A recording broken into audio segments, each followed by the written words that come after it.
Même Michel, si ta carrière dépasse largement ton parcours à l'ASCO, puisqu'avec l'équipe de France, tu as atteint les sommets mondiaux, euh, nous on s'occupe avec fierté de ton cas en tant que champion du monde et on y viendra.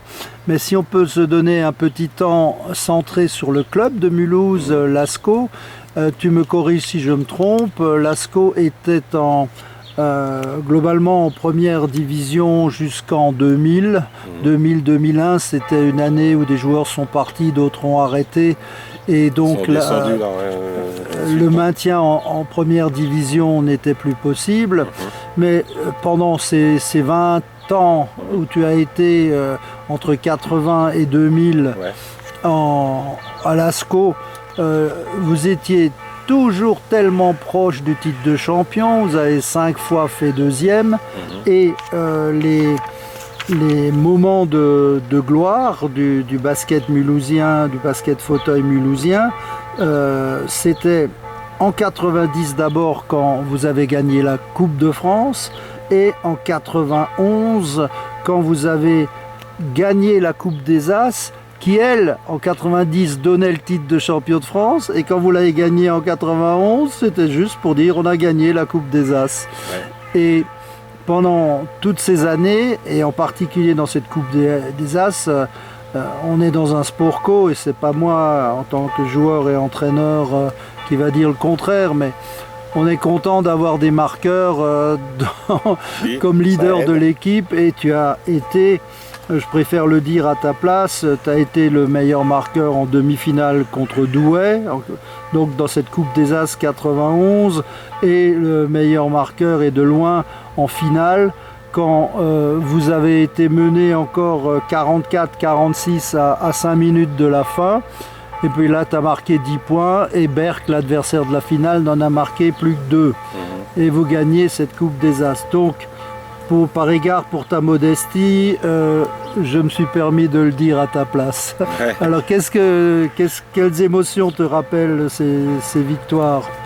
C'est évidemment des très bons souvenirs. Berck était à l'époque notre bête noire. C'était une équipe très très forte qui a gagné 3 fois l'équivalent de l'Euroleague chez les Valines, 3 fois champion d'Europe, qui gagnait le championnat de France, la Coupe de France, la Coupe des As tous les ans, ils faisaient triplé. Et donc on les avait déjà battus en 90 en Coupe de France. Déjà c'était énorme pour nous, pour l'ASCO, c'était le premier gros titre et le fait de faire tomber cette équipe immense, c'était magnifique. Et de reproduire ça l'année suivante avec le petit bémol que ça ne donnait pas accès au titre de champion de France, bon, ça c'est une autre histoire.